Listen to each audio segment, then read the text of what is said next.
సుందరాయ శుభాంగాయ మంగళాయ మహోజసే సింహశైల నివాసాయ శ్రీ నృసింహాయ మంగళం. శ్రీ శ్రీ శ్రీ వరాహలక్ష్మీ నృసింహస్వామి వారి సన్నిధానంలో ఫాల్గుణ బహుళ చతుర్దశి శుక్రవారం పూర్వాభాద్ర నక్షత్రం మార్చి 28వ తారీఖు యథావిధిగా 4 గంటల నుంచి 4:30 గంటల వరకు సుప్రభాత సేవ. సుప్రభాత సేవలో భాగస్వాములు కాగోరు వారు దానికి తగిన రుసుము చెల్లించి సంప్రదాయ విష్టధారణతో పరిమిత సంఖ్యలో భాగస్వాములు కావచ్చు. 4:30 గంటల నుంచి 6:30 గంటల వరకు ప్రాతరారాధనం. ప్రాతరారాధనలో భాగస్వాములు కాగోరు వారు దానికి తగిన రుసుము చెల్లించి సంప్రదాయ విష్టధారణతో పరిమిత సంఖ్యలో భాగస్వాములు కావచ్చు. ప్రాతరారాధనలో భాగంగా నిత్యవేద పారాయణం, పురుషత్ పారాయణం, దైవ ప్రబంధ సేవాకారం, అనంతరం ధూపసేవా సమయంలో చతుర్వేద పారాయణం, శ్రీరామాయణం, భారతం, భాగవతం, విష్ణు పురాణం, క్షేత్ర మహాత్మ్యం, వరాహపురాణం, శ్రీభాష్యం, భగవద్ విషయం మొదలైన గ్రంథాలని పారాయణం చేయడానికి ఉపక్రమిస్తారు.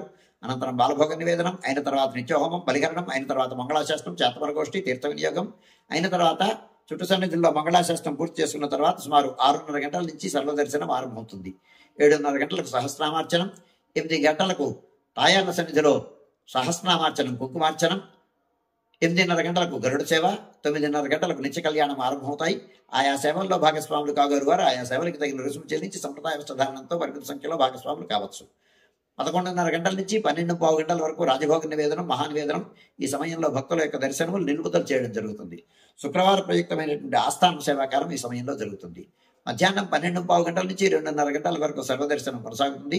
2:30 గంటల నుంచి 3 గంటల వరకు మధ్యాహ్న విరామం. ఈ సమయంలో భక్తుల యొక్క దర్శనములు నిలుపుదల చేయడం జరుగుతుంది. మధ్యాహ్నం 3 గంటల నుంచి రాత్రి 7 గంటల వరకు సర్వదర్శనం కొనసాగుతుంది.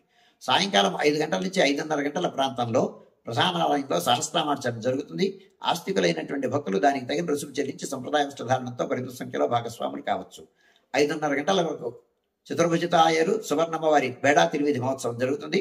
తిరువీధి అయిన తర్వాత అమ్మవారు ఆస్థాన మండపంలోకి వేయించేసిన తర్వాత ఏకాంత సేవ, కుంభహారతి, ఆళ్వారికి శ్రీశిరాల సమర్పణం అయిన తర్వాత ఏకాంత సేవ పురస్సరంగా తాయారు సన్నిధిలోకి వేయించేస్తారు.